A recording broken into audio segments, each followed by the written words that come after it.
My name is Amelia. I am 24 years old, and I live with my mother and sister in the suburbs. I walked up the driveway with nothing but my small purse and a very tired smile. I could feel the gravel crunching under my shoes.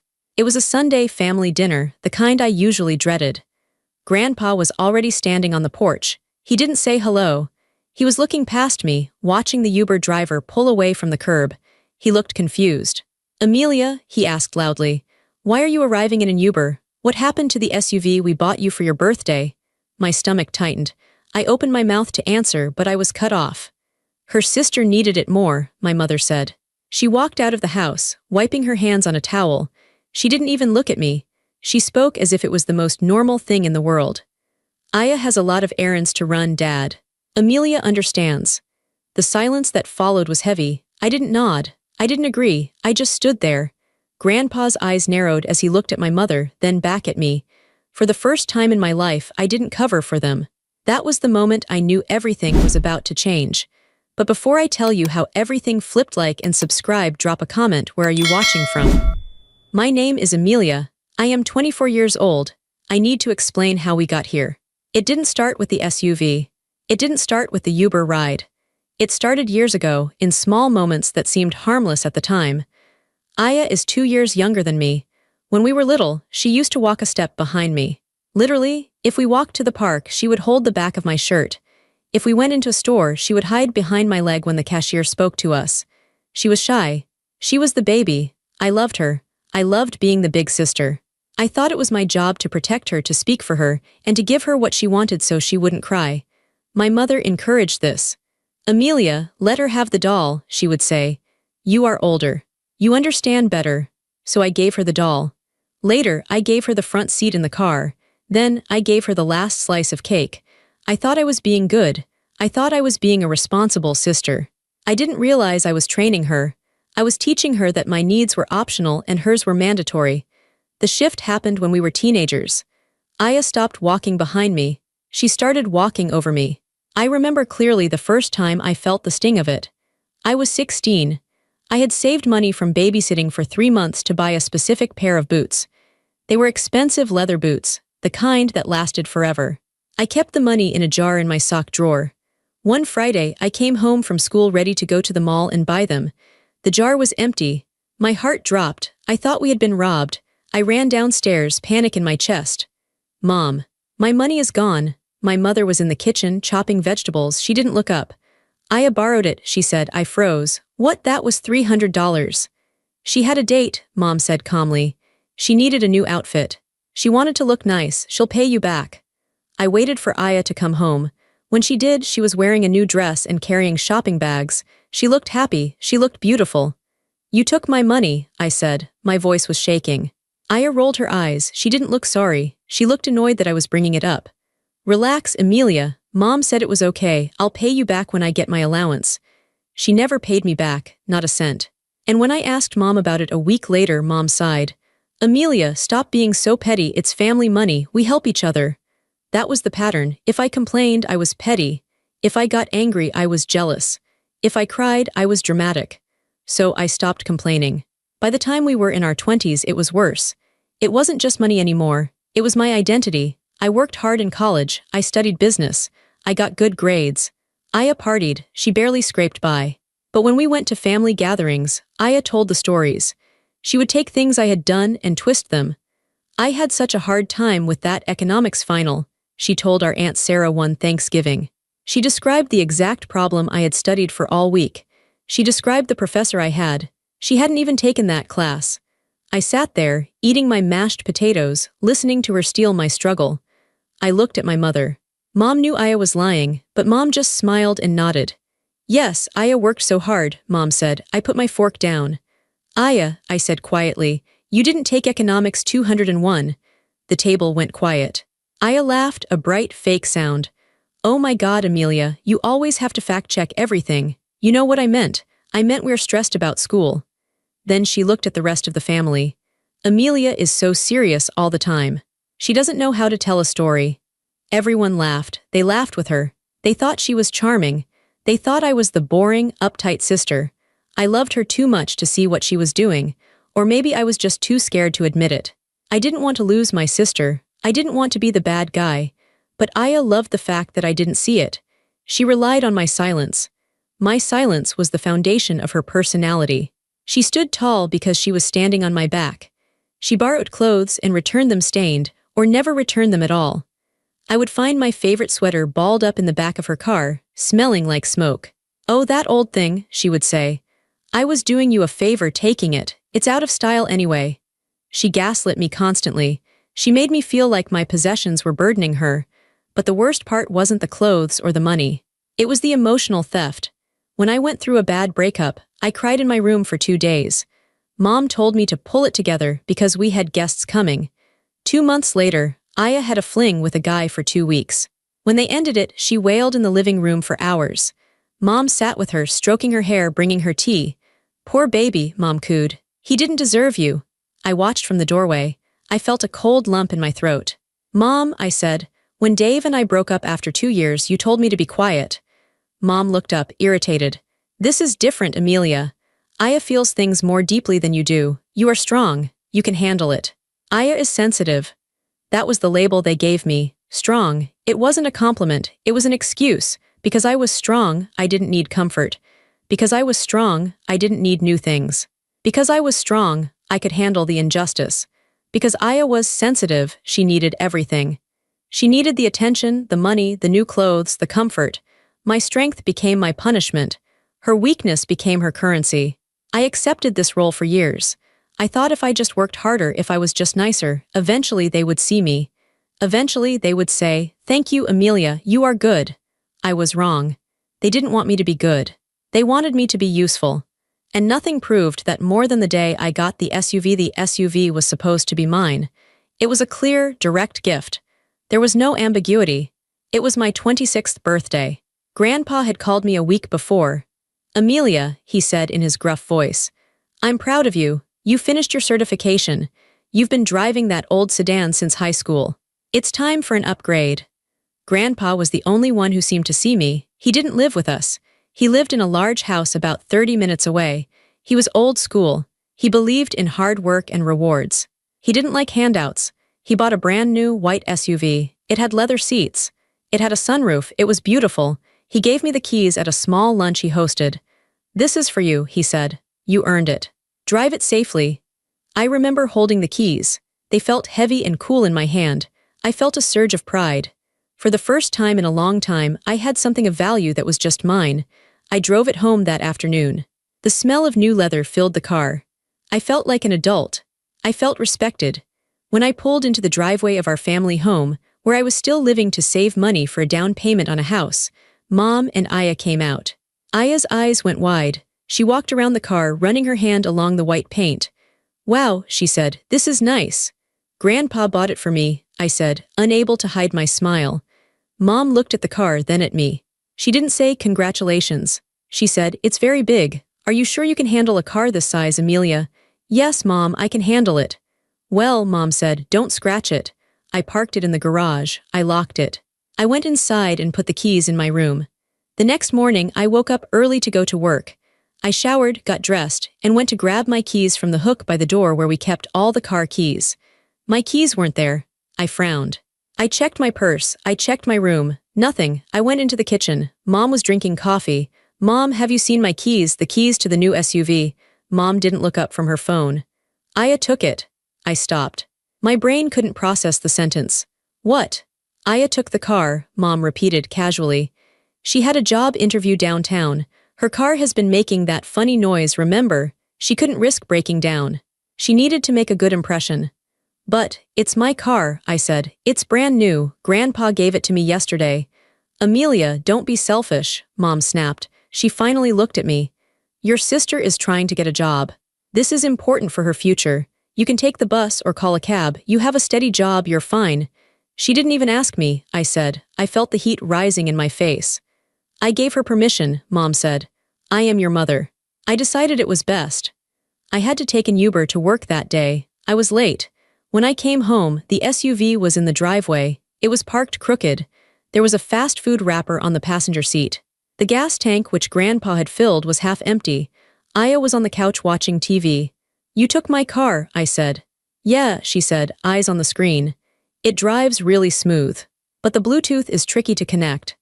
Don't take it again, I said. She laughed. Chill out, it's just a car. 2 days later, it happened again. This time, she needed it because she was going to meet friends and wanted to look successful. She's networking, Mom said. It's important for her image. By the second week, I didn't even see the keys anymore. Mom kept them. It makes more sense for Aya to drive it, Mom told me one evening while cooking dinner. She drives further distances than you. You work 10 minutes away. It's a waste of a big car for a 10-minute commute. Aya needs the safety of a larger vehicle on the highway. It's my car, I whispered. Grandpa bought it for me. He bought it for the family, Mom corrected me. He put it in your name because you're the oldest, but he meant it for the family. Don't be greedy. I knew that was a lie. I knew Grandpa put it in my name because he wanted me to have it. But I couldn't call Grandpa and tell him. Why? Because I was ashamed. I was ashamed that I couldn't stand up to my mother. I was ashamed that I was 26 years old and letting them walk all over me. If I told Grandpa, he would be angry and he would yell at Mom. Then Mom would blame me. She would say I was causing trouble. She would say I was trying to turn the family against her. The house would become a war zone and I would be the enemy. So I did what I always did. I shut down. I stopped asking for the keys. I started taking Ubers every day. I paid for them out of my savings. I watched Aya drive away in my car every morning. She posted pictures of it on Instagram, captions like, "New whip, hard work pays off." She was stealing credit for my gift. She was stealing the physical object, and she was stealing the pride that came with it. I didn't argue anymore. I didn't scream. I just went silent. My mother took this silence as agreement. She thought she had won. She thought, see, Amelia is fine with it, she understands. My silence looked like weakness to them. They thought I was broken. They thought I was just a doormat who had finally accepted her place in the dirt. But that was their first mistake. I wasn't broken. I was waking up. For the first time, I wasn't looking at them with love. I wasn't looking at Aya as my baby sister who needed protection. I wasn't looking at Mom as the authority figure who knew best. I was looking at them as thieves. I realized they didn't care about my feelings. They didn't care about justice. They only cared about what they could take. And because I was silent, I was able to see things I had missed before. When you stop fighting, you have more time to watch. I watched Aya leave the house. I watched how she treated the car. I watched how she treated Mom. I realized something terrifying. Aya didn't respect Mom either. She used Mom just like she used me. And Mom let her, because Mom lived vicariously through Aya's fake glamorous life. I was the only one in the house living in reality. And reality is a very powerful weapon if you know how to use it. So the Sunday dinner at Grandpa's house approached. Mom told me, "We'll take the SUV, you can ride in the back." "No," I said. It was the first time I had said no in weeks. Mom paused. "What do you mean no?" "I have some things to do," I lied. "I'll meet you there." "Fine," Mom said, annoyed. "Don't be late and don't make a scene." She and Aya left in my SUV. Aya was driving. Mom was in the passenger seat, my seat. I waited 10 minutes. Then I called an Uber. I didn't bring a gift. I didn't bring a dish to pass. I didn't bring anything to hide behind. I was going to Grandpa's house empty-handed. I was going to walk in there, and for the first time, I wasn't going to cover for them. I wasn't going to explain where the car was. I wasn't going to make up a lie about how Aya drives better than me. I was going to let the truth sit in the room. I knew Grandpa. I knew he paid attention to details. I knew he would ask. And when he asked, I would be ready. We went inside for dinner. The air in the house was stiff. Grandpa walked ahead, his cane tapping rhythmically on the hardwood floor. He didn't say anything else about the Uber, but I saw the way his jaw was set. He was thinking. My mother and Aya were nervous. They exchanged quick, frantic glances. They were used to me smoothing things over. Usually, if Grandpa sensed tension, I would make a joke or change the subject. I would be the peacekeeper. Tonight, I said nothing. I walked to the dining room and took my seat at the far end of the table. Dinner at Grandpa's was always a production. Roast beef, potatoes, green beans, and thick gravy. It was the kind of meal that was supposed to make you feel safe and full. Tonight, it felt like a courtroom. I watched Aya. This is what I meant about clarity. When you stop being angry, you start seeing the mechanics of how people work. For years, I had reacted to Aya with hurt. I would cry, "Why are you doing this?" I would scream, "That's not fair." My emotions made me look unstable. They made me look like the problem. So tonight, I turned off the emotion. I treated the dinner like a movie I was watching. I watched Aya pour wine for everyone. She was performing. She laughed too loud at Grandpa's small comments. She complimented Aunt Sarah's dress 3 times. She was desperate to fill the silence. She started talking about her busy week. "Oh, it's been crazy," Aya said, spooning potatoes onto her plate. "I've been running all over town. Networking events, meeting with potential clients. It's exhausting being so driven." She didn't have any clients. She didn't have a job. She was trying to become an influencer and mostly spent her days taking photos in coffee shops. Mom nodded enthusiastically. "She works so hard, Dad. You should see her. She's up at dawn." That was a lie. Aya slept until noon. I was the one up at dawn making coffee before my commute. In the past, I would have snapped. I would have said, "She's lying, she sleeps all day." And Mom would have said, "Amelia, stop being jealous." So instead, I took a sip of water. I looked at Aya. I let the lie hang in the air. I observed how she did it. She used vague words. Clients, meetings, projects. She never gave details. Details are where lies fall apart. She kept it blurry so no one could catch her. She was building a fake image of herself. She wanted Grandpa to see her as the responsible, successful granddaughter. She wanted to be the one he was proud of. She stole credit too. "This gravy is delicious," Grandpa said. "Thanks," Aya chirped.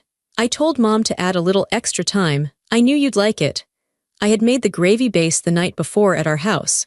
Mom had brought it over in a container. Aya hadn't even been in the kitchen. I felt a flash of heat in my chest, but I pushed it down. Let her have the gravy, I thought. Small victories for small people. I was playing a longer game. I realized that revenge isn't about screaming. It isn't about flipping the table. Revenge is patience. It is waiting for the other person to make a mistake. And Aya made mistakes constantly. She was sloppy. She was arrogant. She thought she was smarter than everyone else in the room. That was her blind spot. She thought I was silent because I was defeated. She didn't know I was taking notes. I noted how she avoided eye contact when Grandpa asked about specific dates. I noted how she checked her phone under the table. I noted how she kicked Mom's foot when the conversation got too close to the truth. Every lie was a brick she was stacking on a wall that was already leaning. All I had to do was wait for gravity to do its job. I looked at Grandpa. He wasn't eating much. He was watching Aya too. He was nodding, but his eyes were sharp. He was a businessman. He had built his wealth by reading people. For years, Mom had shielded Aya from his scrutiny. But tonight, the shield was gone because I wasn't holding it up. The silence I offered was dangerous. It forced Aya to talk more. And the more she talked, the more she trapped herself. Aya's biggest weakness wasn't her laziness or her greed. It was her desperate need for Grandpa's approval. She didn't care what I thought. She didn't really care what Mom thought, because she could manipulate Mom easily. But Grandpa was different. Grandpa held the power. He held the money. And deep down, Aya knew he was the only one she couldn't fully fool. That made her try harder. It made her reckless. Midway through dinner, the conversation turned to the farmhouse. Grandpa owned an old farmhouse about 2 hours north. It had been in the family for generations. It was valuable land, but more than that, it was a symbol. Grandpa always said he would leave it to the grandchild who showed the most grit. Aya wanted that farmhouse. She talked about it constantly. She had fantasies of turning it into a wedding venue or a retreat center, someplace where she could be the boss and look important. "I was thinking about the farmhouse the other day," Aya said, leaning forward. "The roof probably needs checking before winter. I was thinking I could drive up there next weekend and take a look at it. Manage the contractors.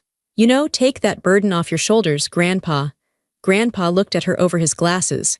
"You know about roofing, Aya." "Well, I know how to manage people," she said quickly. "And I have the SUV now, so the drive is easy. It handles those country roads so well. Much better than Amelia's old sedan." She brought up the car. She couldn't help herself. She wanted to remind him that she was the one using his gift. She wanted to validate her theft. "Is that so?" Grandpa asked. His voice was very quiet. "The SUV handles the roads well." "Oh, yes," Aya said, gaining confidence. "It's a beast. I took it out to the edge of town yesterday just to test the handling. It's perfect for the work I'm doing." I froze. I knew for a fact she hadn't left the city limits yesterday. She had been at the mall. I saw the shopping bags. She was lying to Grandpa to prove she was using the car for work. She was trying to justify why she had it. Mom jumped in. "It's really been a blessing for her, Dad. Amelia doesn't mind. Amelia prefers being a passenger, don't you, honey? Mom looked at me.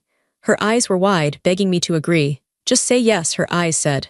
Don't ruin this. I put my fork down. The clink of the metal against the china was loud. This was the moment. I didn't have to attack. I just had to step out of the way and let the illusion fall. I looked at Grandpa. I don't prefer being a passenger, I said clearly. The table went dead silent. Mom's face went pale. Aya stopped chewing. I actually really enjoyed driving the SUV, I continued, keeping my voice steady and low. The one day I got to drive it, it was a beautiful gift. Aya laughed nervously. Amelia, don't be weird, you know you hate highway driving. I drove it home from the dealership, I said. I loved it. Grandpa turned his head slowly toward me. The one day you got to drive it, he repeated. I nodded. Yes, the day you gave it to me. And you haven't driven it since? Grandpa asked. No, sir. Why? My mother interrupted. Dad, it's just logistics. We share cars. It's what families do. Aya needed it for. Grandpa held up a hand. He didn't look at Mom. He looked at me. Amelia. Why haven't you driven the car I bought for you? I took a breath. I didn't look at Aya. I didn't look at Mom. I looked right at him. Because Aya took the keys the next morning, I said. She told me she needed it more. Mom told me I was selfish if I didn't give it to her, so I've been taking Ubers to work for 2 weeks. I said it simply. No tears, no screaming, just facts. Aya's face turned red. That is such a lie, you gave it to me. You said you didn't want to scratch it. I didn't give it to you, I said calmly. You took it off the hook while I was sleeping. Mom, Aya yelled, turning to her. Tell him Amelia is lying. Mom looked panicked. She was caught in the middle. She looked at her father, who was staring at her with cold eyes. She looked at Aya, who was demanding protection. It was a misunderstanding, Mom stammered. Amelia is she's feeling sensitive today. We share the car, that's all. Grandpa didn't speak for a long time. He looked at Aya's red, angry face. He looked at Mom's sweating forehead. And he looked at me, sitting calmly with my hands in my lap. Aya had built a perfect image of a responsible, hardworking granddaughter who deserved the family inheritance. And with 3 sentences, I had cracked it wide open. I see, Grandpa said finally. He picked up his napkin and dabbed his mouth.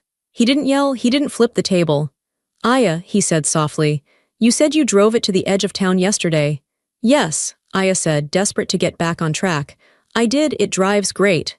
That's interesting, Grandpa said. He stood up, because I have a tracker on that car. Aya's mouth fell open. I had the dealership install it for safety, Grandpa said, in case Amelia got stranded. I get a report on my phone of everywhere the car goes.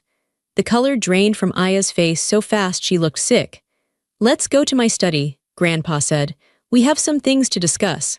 The dining room felt very small after Grandpa spoke about the tracker. The air was sucked out of the room. Aya looked like she had been slapped.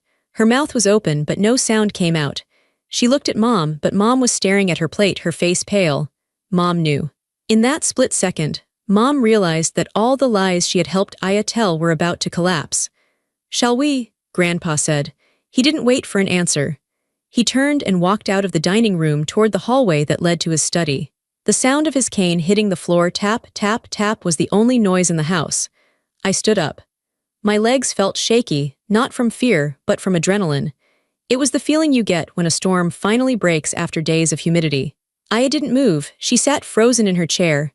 Mom, Aya whispered. Her voice was a hiss. Mom, do something. Mom looked up. Her eyes were darting around the room as if looking for an exit.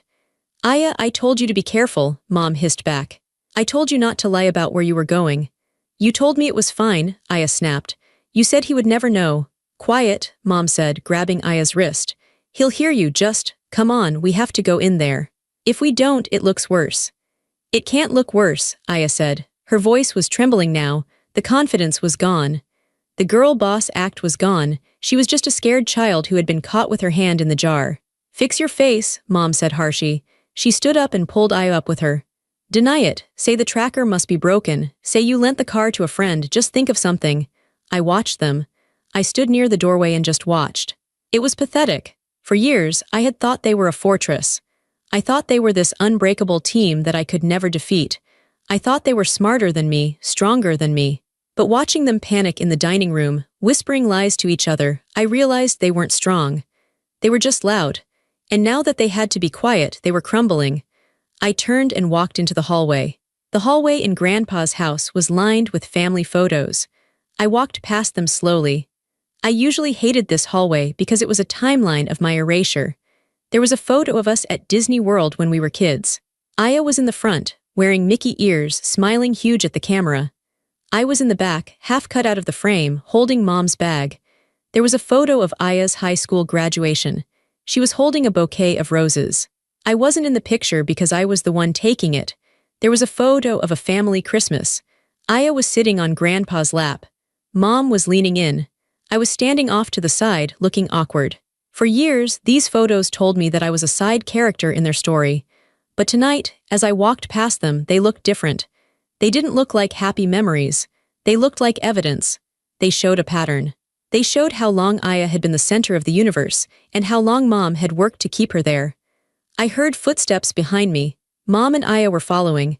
They were walking close together, shoulder to shoulder. A united front. I stopped at the heavy oak door of the study. It was closed. Mom came up behind me. She grabbed my arm. Her grip was tight. "Amelia," she whispered. Her voice was low and dangerous. "Don't you say a word in there, do you hear me? You've done enough damage tonight." I looked down at her hand on my arm, then I looked at her face. "I didn't do the damage, Mom," I said calmly. "I just turned on the lights." "You are being vindictive," Mom spat. "You are jealous of your sister, you always have been. If you ruin this for her, I will never forgive you." "Ruin what?" I asked. "Her lie, her future," Mom said. "Grandpa is old, he doesn't understand, we have to manage him.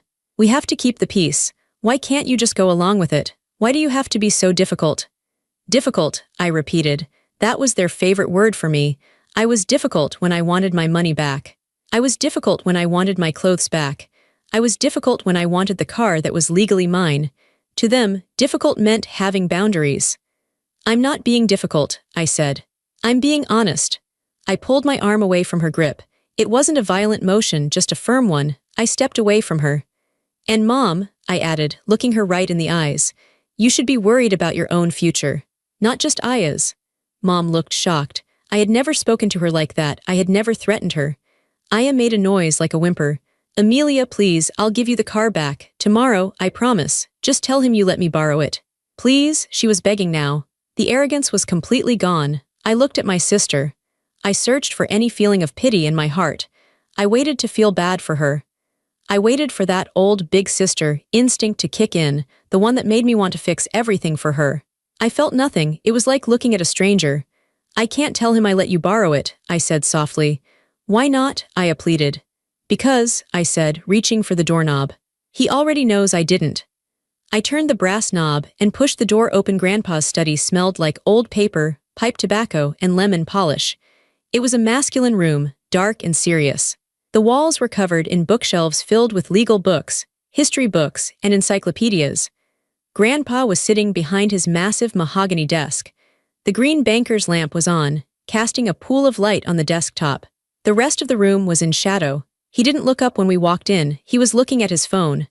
"Sit down," he said. There were 2 leather armchairs in front of the desk. Mom and Aya took them immediately.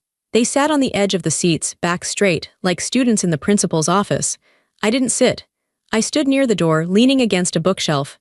I felt safer standing. I wanted to see the whole room. "Close the door, Amelia," Grandpa said. I clicked the door shut. The sound was final. Grandpa put his phone down on the desk. He took off his glasses and rubbed the bridge of his nose. He looked tired. Not sleepy, but weary. The kind of tired you get when you realize people you love are disappointing you. "I looked at the report," Grandpa said. He spoke to the air, not to anyone specific. "For the last 2 weeks. Aya shifted in her seat. The leather squeaked loudly. "Aya," Grandpa said, turning his eyes to her, "you said you were meeting clients." "Yes, Grandpa," Aya said. Her voice was weak. "I have potential investors for my brand." "Your brand," Grandpa repeated. It wasn't a question, it was a flat statement. "Yes," Aya said. "Social media is a business, Grandpa. It takes a lot of meetings." "I see," Grandpa said. He picked up a piece of paper from his desk. It was a printout. "So, on Tuesday, when you had the car from 10 a.m. to 4 p.m., you were meeting investors." "Yes," Aya said. "I was at a lunch meeting." Grandpa looked at the paper. The car was parked at the Oakwood Mall for 5 hours. Specifically, near the movie theater entrance. Aya froze. "And on Thursday," Grandpa continued, running his finger down the list. You said you were driving to the edge of town to test the handling for the roof repair project. I did, Aya stammered. I might have stopped for coffee. The car was parked at a nail salon on 5th Street for 2 hours, Grandpa read. Then it went to a residential address on Maple Avenue. Who lives on Maple Avenue? Aya didn't answer. She looked down at her lap. That's where your friend Jason lives, isn't it? Grandpa asked. Aya's head snapped up. How do you know that? I know a lot of things, Grandpa said. I know you drove my gift, a gift I gave to your sister so she could get to work safely to a boy's house. He's not just a boy, Aya said defensively. He's a photographer, we were working. Aya, Mom interrupted. Stop talking. Mom leaned forward. Dad, listen, kids exaggerate. She shouldn't have lied about the locations, I agree. That was wrong. But she is young. She wanted to impress you. She borrowed the car because she looks up to you. She wanted to look successful like you. Mom was good. She was trying to spin it. She was trying to make Aya's lie into a compliment for Grandpa. She wanted to look successful, Grandpa repeated. By stealing? It wasn't stealing, Mom said, forcing a laugh. It's family property. Amelia lives in my house. We share things. It's communism in our kitchen, Dad, you know that. She was trying to make a joke. Grandpa didn't smile. Amelia, Grandpa said. Yes, Grandpa, I answered from the shadows. Did you agree to share? He asked. No, I said. Did you offer the keys? No, did you ask for them back? Every day, I said, for the first week. Then I stopped because Mom told me I was being selfish. Grandpa looked at Mom. His eyes were cold. You told her she was selfish, Grandpa asked Mom. For wanting to drive her own car, Mom flushed red. Dad, you don't understand the dynamic. Amelia can be difficult. She holds on to things. I was just trying to teach her to be generous. Aya needed help. Amelia didn't need the car. She takes the bus usually. She's used to it. She takes the bus because she has to, Grandpa said. I bought the car so she wouldn't have to. You decided to overrule me. I didn't overrule you, Mom said, her voice rising. I am her mother. I run that house. I decide who drives what. And you decided the liar gets the prize, Grandpa said. The room went silent. That is harsh, Dad, Mom whispered. It is the truth, Grandpa said. I gave Amelia a reward for her hard work. You took it and gave it to Aya as a reward for her laziness. I am not lazy, Aya yelled. She stood up. She couldn't handle the criticism. I work hard on my image. You don't get it. You're old. You don't understand how the world works now. Appearance is everything. Amelia doesn't care how she looks. She drives an ugly car. She wears boring clothes. The SUV was wasted on her. It fits me better. She was screaming now. The mask was completely off. She was showing her true face, the entitlement, the vanity, the cruelty. It fits my brand, Aya shouted. I needed it. Amelia is a nobody. She doesn't need a luxury car to go sit in a cubicle. I felt a sting in my eyes, but I didn't look away. Let her speak, I told myself. Let him see. Grandpa sat very still. He watched Aya scream. He watched her wave her hands. He watched the ugly words pour out of her mouth. When she finally stopped, panting, the room was ringing with silence. Are you finished? Grandpa asked quietly. Aya stood there, chest heaving. She looked around, suddenly realizing what she had said. She sat back down slowly. I'm sorry, she muttered. I'm just stressed. You aren't stressed, Grandpa said. You are spoiled. He opened the top drawer of his desk. And I am responsible, Grandpa said. I let this happen. I let your mother coddle you. I let you think the world owed you something just for breathing. He pulled out a thick manila envelope. But I am fixing it tonight. Aya saw the envelope. Her eyes lit up. Even now, after everything she had just screamed, she thought she was getting something. She thought Grandpa was going to buy her off. She thought this was a check. She sat up straighter. She wiped her face. She prepared to receive her gift. It was tragic. She couldn't imagine a world where she didn't win. Grandpa placed the envelope on the desk. It was thick and heavy. Do you know what this is? He asked. Aya leaned forward. Is it for the business? She asked hopefully. Mom looked at the envelope and I saw her face change. She recognized it. She knew what was inside. She put her hand over her mouth. Oh no, Mom whispered. Dad, don't. What? Aya asked, looking at Mom. What is it? Grandpa ignored Mom. He looked at Aya. For years, Grandpa said, I have told you girls about the farmhouse. Aya nodded eagerly. Yes, the estate. You said you would leave it to one of us. I said I would leave it to the grandchild who showed integrity, Grandpa corrected. I said I would leave it to the one who could carry the family name with honor. I can do that, Aya said quickly. I have big plans for it, Grandpa. I want to renovate the barn. I want to make it a destination. It will be famous. It's a farm, Aya, Grandpa said. It's not a destination, it's dirt, it's hard work, it's history. He put his hand on the envelope. I had this drawn up 6 months ago, Grandpa said. I was waiting for the right time. I was watching you both. I wanted to see who you became as adults. I'm an adult, Aya said. No, Grandpa said. You are a child playing dress-up. He slid the envelope across the desk. But he didn't slide it toward Aya. He slid it toward the empty space where I would have been sitting if I had taken a chair. He looked at me, standing by the bookshelf. Amelia, he said. Come here. I walked forward. My heart was pounding in my throat. I stood next to the desk. Open it, Grandpa said. My hands were shaking slightly as I picked up the envelope. I undid the string clasp. I reached inside and pulled out the papers. It was a deed. A property deed, transfer of title. Grantee, Amelia Rose Miller. It was the farmhouse, the land, the barns, the acres of forest, everything. I stared at my name typed in bold black letters. It wasn't just a house, it was freedom. It was a home of my own. It was a place where I didn't have to hide my keys. It was a place where no one could walk over me. Dad, Mom screamed. You can't do that. It is done, Grandpa said. It is signed and notarized. It is hers. But that property is worth $500,000, Mom yelled. You can't just give it all to Amelia. What about Aya? What about fairness? Fairness, Grandpa asked. His voice rose for the first time. You want to talk about fairness? He pointed a shaking finger at Aya. She stole her sister's car. She lied to my face. She insulted her sister's work. She lived off your money and my generosity and gave nothing back but attitude. He turned to Mom. And you enabled it. You watched your oldest daughter, the one who works, the one who saves, the one who is honest. You watched her get robbed in her own home and you told her to be quiet. Grandpa looked at me. His eyes were soft now. Amelia has been fair, Grandpa said. She has been too fair, she has been patient, and patience deserves a reward. Aya was staring at the deed in my hands. Her face was twisting.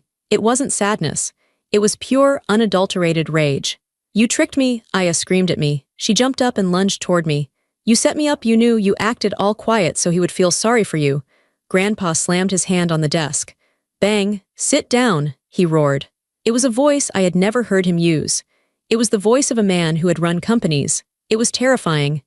Aya fell back into her chair, sobbing. It's not fair, she wailed. She gets a car and a house, and I get nothing. I'm your granddaughter too. You get a lesson, Grandpa said. It is the most valuable thing I can give you right now. I don't want a lesson, Aya cried. I want the house, I had plans. Your plans were fantasies, Grandpa said. Amelia will take care of the land, she respects it. He looked at me. It's yours, Amelia. You can live there, you can sell it. You can burn it down. It is yours. No one can take it from you, not your mother. Not your sister. I held the papers against my chest. They felt like armor. Thank you, Grandpa, I whispered. Don't thank me yet, he said. Owning things is responsibility, something your sister never learned. Mom was crying now too. But she wasn't crying for me, she was crying for herself. She realized the balance of power had just shifted permanently. She realized she had bet on the wrong horse. Dad, please, Mom wept. Aya is fragile. This will break her. Let her break, Grandpa said ruthlessly. Maybe then she can build herself back up into something real. The scene in the study became ugly. Aya's crying turned into a tantrum. It was the kind of tantrum a toddler throws, but terrifying coming from a 24-year-old woman. She accused everyone. You always hated me, she screamed at Grandpa. You never defended me, she screamed at Mom. You stole my life, she screamed at me. She couldn't accept that her actions had consequences. In her mind, she was the victim. She was the princess who had been denied her crown. I watched her, and for the first time I understood her completely. She was empty. She had spent her whole life filling herself up with other people's attention, other people's money, other people's praise. She had no core.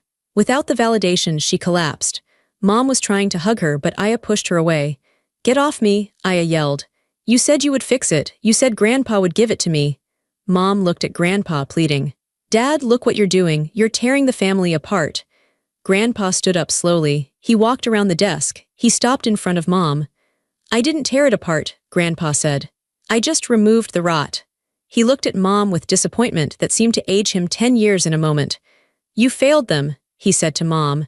You failed Aya by never telling her no. And you failed Amelia by never telling her yes. Mom sobbed, burying her face in her hands. Grandpa turned to me. He put a hand on my shoulder. His hand was warm and heavy. Amelia, he said, do you have your keys? No, I said. Mom has them. Grandpa looked at Mom. Give her the keys. Mom looked up, her face streaked with mascara. She fumbled in her purse. Her hands were shaking. She pulled out the shiny key fob to the SUV. She held it out. She didn't look at me. She looked at the floor. I took the keys. Aya has your purse in the car, Mom whispered. And her jacket. She can get them, Grandpa said. Amelia is leaving. Now, Mom asked. But we came together. Amelia is leaving alone, Grandpa said. You and Aya can call an Uber, see how it feels. Aya looked up, her eyes puffy and red. You're making us take a taxi. Yes, Grandpa said. And I suggest you pay for it yourself. I looked at the deed in my hand. I looked at the keys in my other hand. Go, Grandpa said to me gently. Drive safely. Go home, pack your things. You can move into the farmhouse tonight if you want. The heat is on. There is food in the pantry. Tonight, I asked. Why wait? Grandpa said. Why stay one more night in a house where you are not respected? He was right. I looked at Aya one last time. She was curled up in the leather chair, looking small and defeated. She wasn't scary anymore. She wasn't powerful. She was just a girl who had lost her game. Goodbye, Aya, I said. She didn't answer. She just glared at me with hate, but it was a powerless hate. It couldn't touch me anymore. I looked at Mom. I'll come by tomorrow for my boxes, I said. Please don't touch them. Mom nodded weakly. She knew better than to argue now. Next time someone takes from you, Grandpa said, squeezing my shoulder, come to me first. I will, I said. The weight of 20 years lifted off my back. It wasn't a sudden explosion. It was a slow, steady release. The tension in my neck, the knot in my stomach, the constant feeling of walking on eggshells, it was all gone. I turned and walked out of the study. I walked down the hallway. The photos on the wall didn't bother me anymore. I walked past Aya's smiling face. I walked past the memories of my exclusion. They were just pictures now. They were the past. I walked out the front door into the cool night air. It was crisp. I could smell the rain coming. The white SUV was parked in the driveway. It glowed under the porch light. It was dirty. Aya hadn't washed it, but it was beautiful. I walked up to it and pressed the unlock button on the fob. The lights flashed, beep beep. It sounded like a greeting. I opened the driver's door. The interior was messy. There were empty coffee cups in the cup holder. There were lipstick stains on the napkins. The seat was pushed all the way back. I threw the trash into the bin by the garage. I adjusted the seat. I adjusted the mirrors. I made it mine again. I put the envelope with the deed on the passenger seat. I started the engine. It purred to life. As I backed out of the driveway, I saw the front door open. Mom and Aya came out. They stood on the porch watching me. They looked like ghosts. Two people who used to define my world, now just spectators. I didn't honk. I didn't wave. I didn't roll down the window to shout a final insult. I just drove. I drove down the long driveway, past the trees, and onto the main road. I didn't go back to Mom's house. I didn't want to go there yet. I turned north, toward the highway, toward the farmhouse. It was a 2-hour drive. I turned on the radio.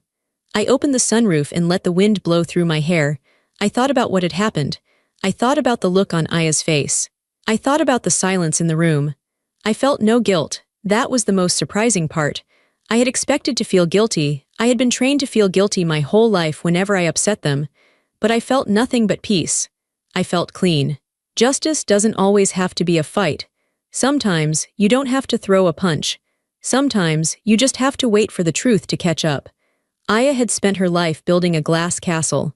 All I had to do was stop holding it up for her. I glanced at the passenger seat. The envelope was sitting there. A house, a home, my own land. I smiled. It was a real smile, not the tired one I had worn for years. The road ahead was dark, illuminated only by my headlights. But for the first time in my life, I knew exactly where I was going, and I was driving there myself. I turned up the music, pressed the gas pedal, and drove into my own life. The silence was finally mine, and it was beautiful.